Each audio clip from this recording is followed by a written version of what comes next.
Hi hello friends, welcome to my channel. ಎಲ್ಲರೂ ಹೇಗಿದ್ದೀರಾ? I hope ಚೆನ್ನಾಗಿದ್ದೀರಾ ಅಂತ ಭಾವಿಸ್ತೀನಿ.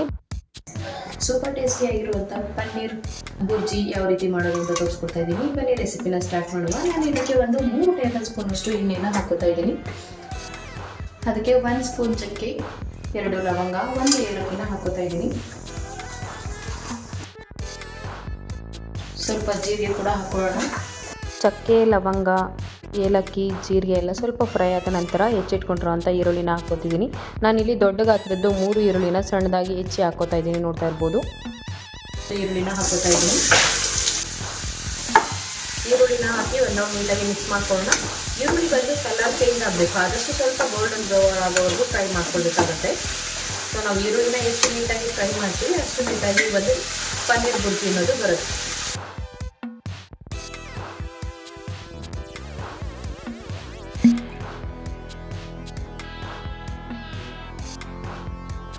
ಫ್ರೈ ಆಗಿದೆ.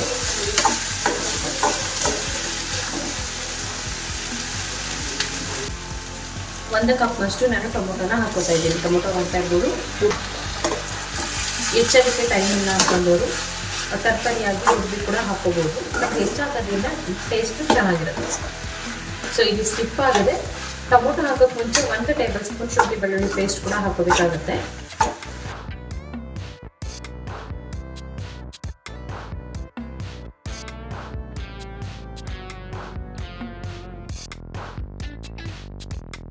ಒಂದರಿಂದ 1.5 ಟೇಬಲ್ ಸ್ಪೂನ್ ಅಷ್ಟು ಹಿಟ್ಟನ್ನ ನಾನು ಸೇರಿಸ್ಕೊತಾ ಇದ್ದೀನಿ. ನಿಮಗೆ ರುಚಿ ಎಷ್ಟು ಬೇಕು ನೋಡ್ಕೊಂಡು ಹಿಟ್ಟನ್ನ ಸೇರಿಸ್ಕೊಳ್ಬೋದು.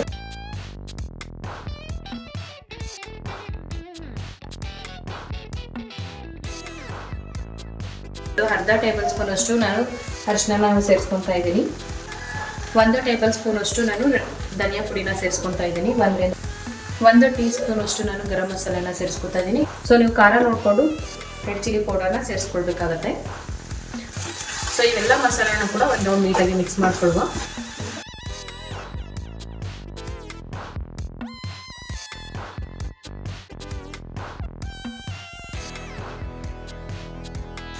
ಎಲ್ಲ ಡ್ರೈ ಮಸಾಲೆ ಹಾಕಿರೋದ್ರಿಂದ ಸ್ವಲ್ಪ ಹಸಿ ವಾಸನೆ ಹೋಗೋವರೆಗೂ ಫ್ರೈ ಮಾಡ್ಕೊಳ್ಬೇಕಾಗುತ್ತೆ.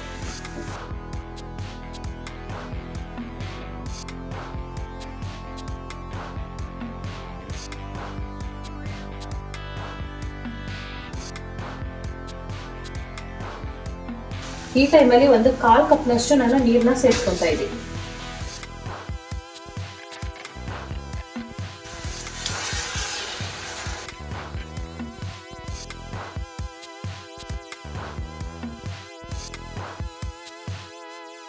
ಕಾಲ್ ಕಪ್ ನೀರನ್ನ ಹಾಕೊಂಡು ನೀಟಾಗಿ ಮಿಕ್ಸ್ ಮಾಡ್ಕೊಳ್ಬೇಕಾಗತ್ತೆ. ಸೊ ನಾನಿವತ್ತು ಈ ಒಂದು ಪನ್ನೀರ್ ಬುರ್ಜಿನ ದೋಸೆ ಜೊತೆಗೆ ಸರ್ವ್ ಮಾಡ್ತಾ ಇದ್ದೀನಿ. ದೋಸೆ ಜೊತೆಗಂತೂ ಬೆಸ್ಟ್ ಕಾಂಬಿನೇಷನ್ ಅಂತಾನೆ ಹೇಳ್ಬೋದು. ಸ್ವಲ್ಪ ಫ್ರೈ ಆಗಲಿ. ನೋಡ್ತಾ ಇರ್ಬೋದು ಈರುಳ್ಳಿ, ಟೊಮೊಟೊ ಮತ್ತು ನಾವು ಹಾಕಿರುವಂಥ ಮಸಾಲೆ ಎಲ್ಲ ಕೂಡ ಫ್ರೈ ಆಗಿದೆ, ಎಣ್ಣೆ ಬಿಟ್ಟಿದೆ. ಸೊ ಈ ಟೈಮಲ್ಲಿ ನಾವು ಮಾಡಿಟ್ಕೊಂಡಿರುವಂಥ ಪನ್ನೀರನ್ನ ಸೇರಿಸ್ಕೊಳ್ಳೋದು. ಸೊ ಪನ್ನೀರ್ ಬಂದು ನಾನು ಮನೆಯಲ್ಲೇ ಮಾಡಿಟ್ಕೊಂಡಿರುವಂಥದ್ದು. ಅದರಲ್ಲೂ ಹಾಲಿನಲ್ಲಿ ಮಾಡೋದಕ್ಕಿಂತ ಅಂಗನವಾಡಿನಲ್ಲಿ ಅಥವಾ ಮಿಲ್ಕ್ ಪೌಡರ್ ಸಿಗುತ್ತಲ್ವ, ಸೊ ಆ ಮಿಲ್ಕ್ ಪೌಡರಿಂದ ಪನ್ನೀರ್ನ ಮಾಡಿಕೊಂಡ್ರೆ ತುಂಬ ಟೇಸ್ಟಿಯಾಗಿರುತ್ತೆ. ಹಾಗೆ ಜಾಸ್ತಿ ಕ್ವಾಂಟಿಟಿನಲ್ಲಿ ಕೂಡ ಮಾಡ್ಕೋಬೋದು. ಸೊ ನಾನಿಲ್ಲಿ ಒಂದು 1/4 kg ಆಗೋಷ್ಟು ಪನ್ನೀರ್ನ ರೆಡಿ ಮಾಡ್ಕೊಂಡಿದ್ದೀನಿ. ಹಾಲಿನ ಪೌಡ್ರನ್ನ ಬಳಸಿ ಪನ್ನೀರ್ನ ಮಾಡ್ಕೊಂಡಿದ್ದೀನಿ. ಸೊ ಈ ಒಂದು ರೆಸಿಪಿನ ಯಾರಾದರೂ ಬೇಕು ಅಂತಂದರೆ ಕಮೆಂಟ್ ಮಾಡಿ ರೆಸಿಪಿ ಅಂತೇಳಿ, ನಾನು ನೆಕ್ಸ್ಟ್ ವಿಡಿಯೋದಲ್ಲಿ ಅಪ್ಲೋಡ್ ಮಾಡ್ತೇನೆ. ಸೊ ಇವಾಗ ನಾವು ಮಾಡಿಟ್ಕೊಂಡಿರುವಂಥ ಪನ್ನೀರ್ನ ಸೇರಿಸಿ ನೀಟಾಗಿ ಮಿಕ್ಸ್ ಮಾಡ್ಕೊಳ್ಳುವ.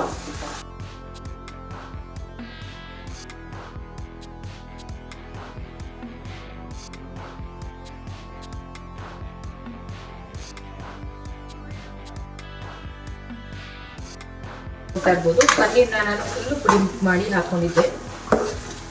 ಸೊ ನೀಟಾಗಿ ಮಿಕ್ಸ್ ಆಗಿದೆ. ಬಟ್ ಟೇಸ್ಟ್ ಮಾತ್ರ ಸೂಪರಾಗಿ ಬಂದಿತ್ತು. ನೀವು ಒಮ್ಮೆ ನಿಮ್ಮ ಮನೆಯಲ್ಲಿ ಟ್ರೈ ಮಾಡಿ ಹೇಗೆ ಬಂತು ನನಗೆ ಕಮೆಂಟ್ ಸೆಕ್ಷನ್ಗೆ ತಿಳಿಸಿ. ಸೊ ಆಲ್ಮೋಸ್ಟ್ ರೆಡಿಯಾಗಿದೆ. ಯಾವುದೇ ಅಡುಗೆಗಾದ್ರೂ ಅಡುಗೆ ಮನೆಗೆ ಕ್ವೀನ್ ಇಲ್ಲ ಅಂತಂದರೆ ಅಡುಗೆ ಕಂಪ್ಲೀಟ್ ಆಗಲ್ಲ ಅಲ್ವಾ. ಸೊ ಫೈನಲ್ ಟಚ್ ನಾನಿಲ್ಲಿ ಕೊತ್ತಂಬರಿ ಸೊಪ್ಪನ್ನ ಸೇರಿಸ್ಕೊತಾ ಇದ್ದೀನಿ. ಸೊ ನೋಡ್ತಾ ಇರ್ಬೋದು ಟೆಕ್ಸ್ಚರ್ ಎಷ್ಟು ನೀಟಾಗಿ ಬಂದಿದೆ ಅಂಥೇಳಿ. ಸೊ ನೋಡ್ತಾ ಇದ್ರೇ ತಿನ್ನಬೇಕು ಅನ್ನಿಸ್ತಾ ಇದೆ. ಅಷ್ಟು ನೀಟಾಗಿ ಟೆಕ್ಸ್ಚರ್ ಬಂದಿದೆ. ಟೇಸ್ಟ್ ಕೂಡ ತುಂಬ ಚೆನ್ನಾಗಿ ಬಂದಿತ್ತು. ಸ್ಪೈಸಿಯಾಗಿ ಉಪ್ಪು ಖಾರ ಎಲ್ಲ ಕರೆಕ್ಟಾಗಿದೆ.